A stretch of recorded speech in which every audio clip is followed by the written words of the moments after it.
नमस्कार मित्रांनो, ठरलं तर मग मालिकेच्या येणाऱ्या भागांमध्ये जबरदस्त ट्विस्ट आता आपल्याला पाहायला मिळणार आहे. कारण की फायनली आता अस्मिताच्या बाळाचं डोहाळे जीवन झाल्यानंतर अस्मिता आणि घरातले यांनी एक मोठा ठाम निर्णय घेतला आहे. त्याचप्रमाणे अस्मिताने असं ठरवलं आहे की माझ्या बाळाचं संगोपन स्वतः मी करणार आहे आणि मी स्वतः पैसे कमवून माझ्या बाळाला वाढवणार.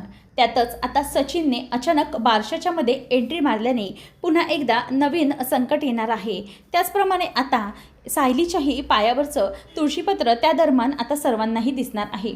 म्हणजेच आता बाळाच्या बारशाच्या दिवशी मोठा खुलासा होत आता सायलीच्या पायावरचं तुळशीपत्र सगळ्यांना दिसणार. अशातच आता पूर्णाजीचं म्हणणं खरं होऊन सायली हीच कशी तन्वी आहे हे सगळ्यांसमोर येणार आहे आणि प्रतिमा आणि रविराज हे दोघंजणही आपल्या मुलीचा स्वीकार करणार आहेत. त्याचबरोबर आता प्रिया ही सुटून पुन्हा सुभेदारांच्या घरी आल्यामुळे पूर्णाजी स्वतः तिचं सगळ्यांसमोर थोबाड फोडणार आहे आणि तिच्या बाळाला एक्सेप्ट न करता सायलीचंच ते स्वीकार करणार आहेत. हे सगळं आजच्या या भागामध्ये आपण पाहूया.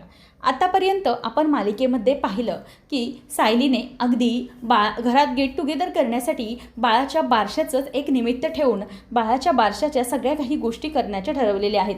कारण की आता सगळ्याच बाबतीत अस्मिताला खूप मागे टाकत सचिन खूप पुढे निघून चालला आहे आणि तो आता साक्षीबरोबर लग्न करायला तयार झाला असताना अशातच महिपत देखील बाहेर पडलेला आहे. त्यामुळे एक मोठंच वादळ सुभेदारांच्या घरावरती गोंगावत असतानाच आता इथे अस्मिताने एक मोठा निर्णय घेतला. तो म्हणजे की कितीही काही झालं तरीही मी माझ्या बाळाला आता एकटं सोडणार नाही. म्हणजे आतापर्यंत डॅड मी तुमच्या पैशावरती उड्या मारत होते, नंतर सचिनचे पैसे थोडे, परंतु आता मात्र मी एकच गोष्ट करणार, ते म्हणजे की किती काही झालं तरीही आता माझ्या बाळाला मी वाढवणार. एक सिंगल मदर म्हणून मी त्याचं पॅरेंटिंग करणार आहे आणि त्याला जे काही हवं नको ते सगळं आता मी बघणार आहे. म्हणूनच माझ्या बाळाच्या विरोधात कोणीही मला काही उद्या जाऊन बोलायला नको, कारण मी माझ्या बाळासाठी खंबीर आहे. सचिन पोडगी देव अगर न देव, परंतु मी माझ्या बाळासाठी एक काम करायला सुरुवात करणार आहे.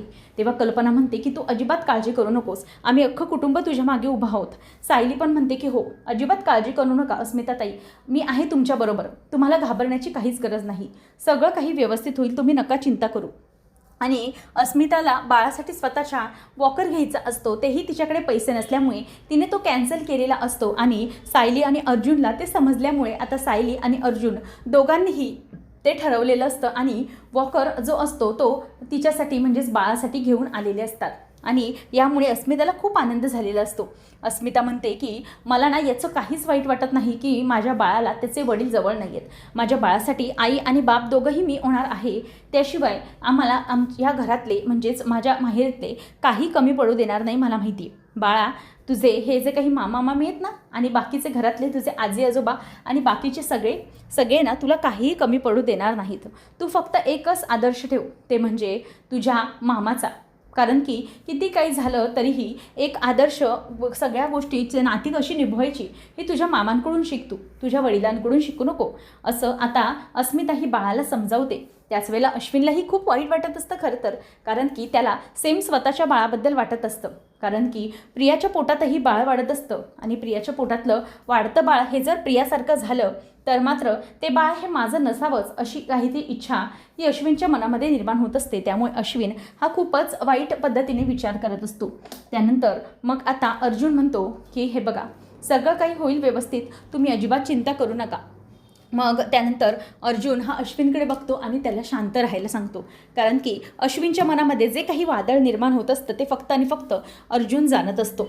त्यानंतर मग घरामध्ये जे काही वातावरण असतं त्यामुळे चैतन्याच्या डोळ्यामध्ये पाणी निर्माण आलेलं असतं. चैतन्य म्हणतो की हे बघ, काहीही झालं ना तरीही तुझ्या बाळासाठी आम्ही सगळेजण आहोत, नको काळजी करू. आणि बाळा, फक्त तुझे हे 2 मामा नाही, तुझा चैतन्य मामाही तुझ्या आणि तुझ्या आईच्या बाजूने अगदी खंबीरपणे उभा राहिलेला आहे. त्याबरोबर प्रताप आणि कल्पना दोघांच्याही डोळ्यात टचकन पाणी येतं. हा बिचारा इतका चांगला चैतन्य, परंतु त्या मूर्ख मुलाने त्याच्यावरती किती घाणेरडे आरोप केलेले असतात. या सगळ्यांना खूपच जास्त राग येत असतो. त्यानंतर मग आता चैतन्य म्हणतो की प्लीज तुम्ही दोघंही खूप वाईट वाटून घेऊ नका काका काकू प्लीज. तेव्हा मग प्रताप म्हणतो की खरंच किती मूर्ख आणि कमनशिबी असेल ना तो सचिन, ज्याने तुमच्या दोघांचं भावा बहिणीचं प्रेम ओळखू शकला नाही. चैतन्य अगदी बहिणीच्या पाठीशी खंबीरपणे उभा आहे, परंतु तरीही त्याच्यावरती किती घाणेरडे आरोप केलेत ना त्या सचिनने. खरंच मला ना त्या सचिनचा खूपच राग आलेला आहे असं तो बोलून दाखवत असतो.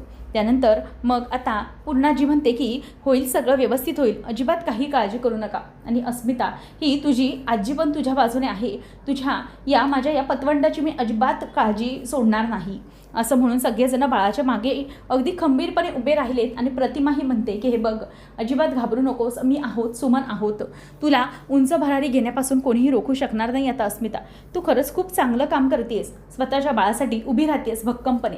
तुला माहिती आहे, एक आई म्हणून तू स्वतःच्या बाळासाठी खास करून उभी राहतेस आणि हे एक आईच स्वतःच्या अंगात बाळामुळे निर्माण झालेलं बळ असतं. त्यामुळे किती काही झालं तरी आता तू मागे पडू नको. मग प्रताप आता म्हणतो की खरंच, मग ते सगळं जाऊ दे सायली, अगं आजचा मेनू काय आहे. तेव्हा मग लगेचच कल्पना म्हणते की नाही, आजचा मेनू काही तिने ठरवलेला नाही आहे, आजचा मेनू आम्हीच ठरवला आहे, चला मग असं म्हणून आता सगळेजण जेवायला बसणार असतात. तर इथे प्रियाचं जे काम असतं ते झालेलं असतं. प्रियाने सुभेदारांच्या घरी पत्र पाठवलेलं असतं. त्याचप्रमाणे आता एक सचिनने वेगळीच खेळी खेळलेली असते, ते म्हणजे की मुद्दामच आता सुभेदारांना त्रास देण्यासाठी ते त्या महिपतबरोबर प्रियालाही बाहेर काढण्याचं त्याचं प्लॅनिंग असतं.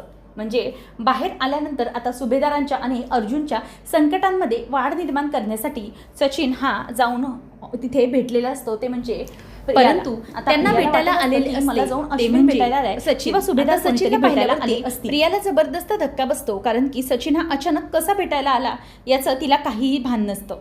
तेव्हा सचिन आता प्रियाबरोबर डील करतो.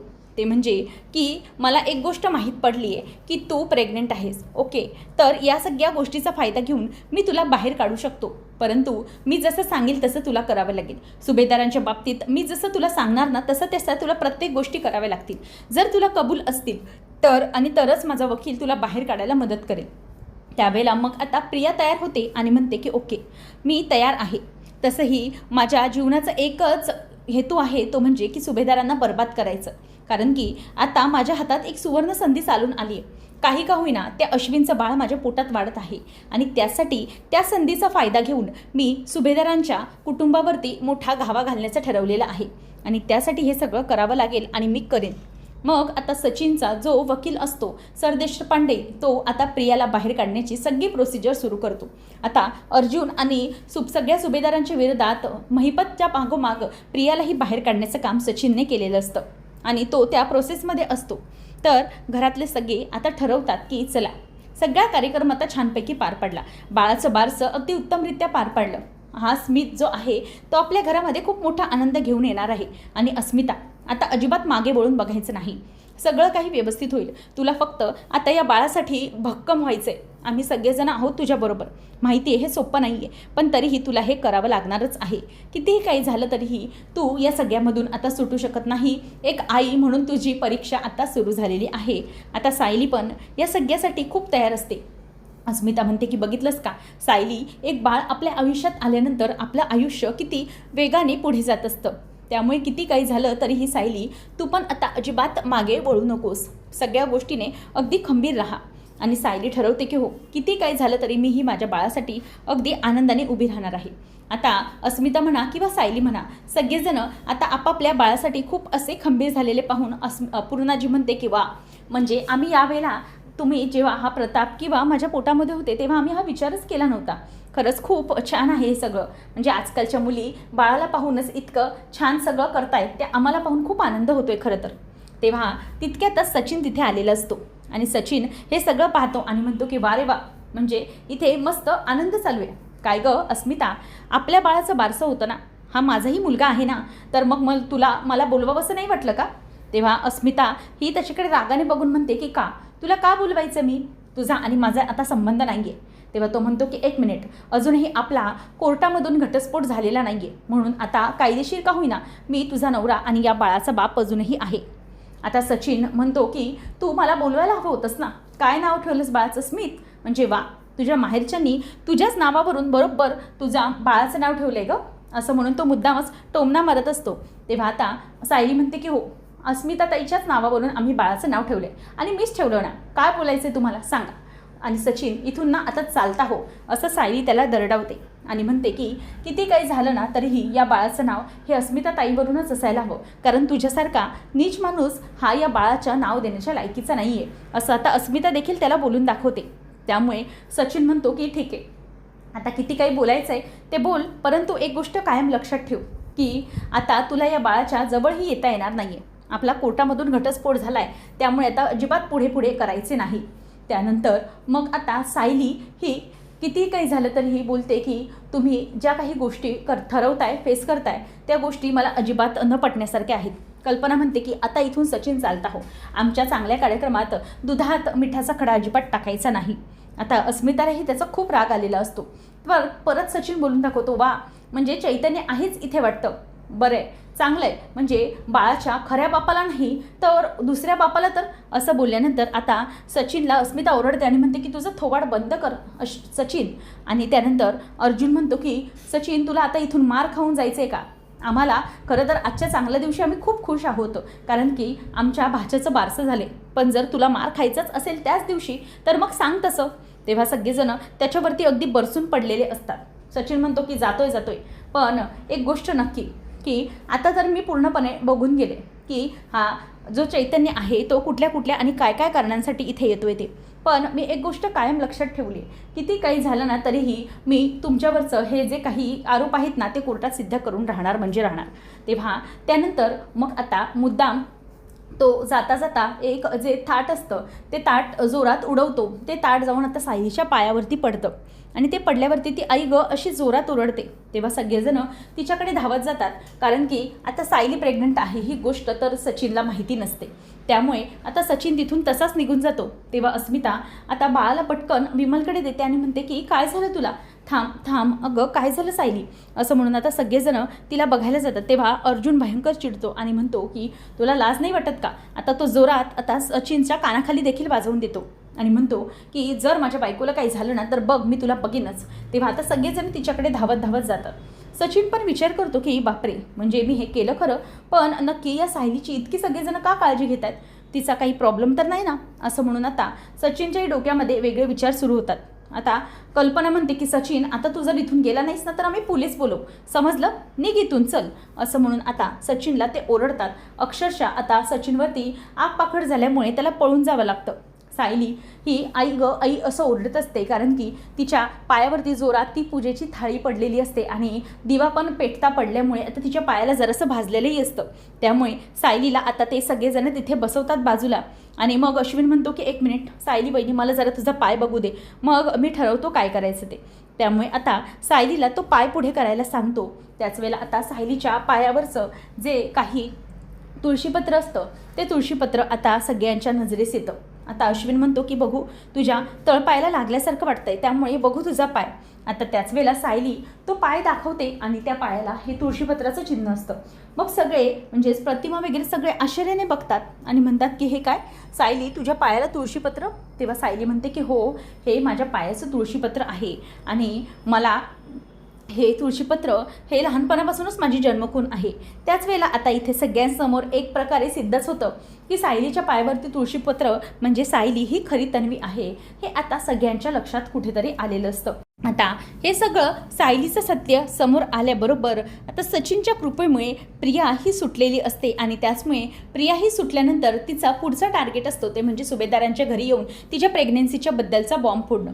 आता जेव्हा प्रिया ही प्रेग्नेन्सीचा बॉम्ब फोडण्यासाठी येते त्याच वेळेला आता अगोदरच सायलीच्या पायावरचं जे तुळशीपत्र असतं ते सगळ्यांनी पाहिलेलं असतं.